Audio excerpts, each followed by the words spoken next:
تحریک انصاف کا آج سے پنجاب میں انتخابی مہم چلانے کا اعلان، عمران خان ویڈیو لنک خطاب میں پالیسی بیان دیں گے۔ گورنر خیبر پختونخوا نے الیکشن کمیشن کا خط موصول ہونے کی تصدیق کر دی، سیکرٹری چھٹی پر ہے وہی پیر کے روز خط کھولے گا۔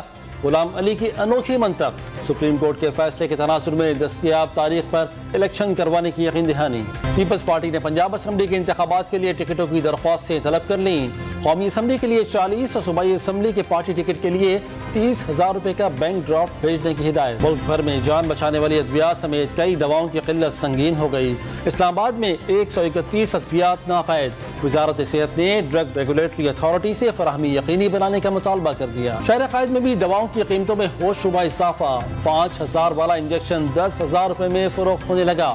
مارکیٹوں سے 150 کے قریب ادویات بھی غائب۔ یوٹیلیٹی اسٹور پر گھی کی قیمتوں میں اضافے کے اثرات، اسٹورز پر اوپن مارکیٹ سے گھی کی فی کلو قیمت کا فرق 10 سے 26 روپے تک رہ گیا۔ اسٹیبلشمنٹ سے کوئی لڑائی نہیں، ملک کے لیے آرمی چیف سے بات کرنے کو تیار ہیں۔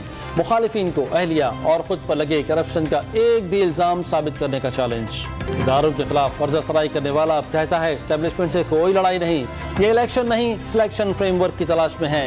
شہری رحمان نے عمران خان کا اسٹیبلشمنٹ سے بات کرنے کا بیان منافقت قرار دے دیا۔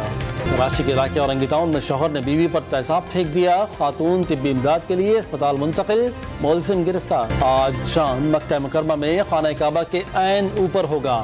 سال کا پہلا اور آخری نظارہ پاکستانی وقت کے مطابق رات 12:43 پر دیکھا جا سکے گا۔ قذافی اسٹیڈیم میں آج پوائنٹس ٹیبل پر سر فہرست لاہور قلندرز کا نمبر 2 ٹیم ملتان سلطان سے مقابلہ ہوگا۔ شائقین نے کڑے مقابلے کی آس لگا لی۔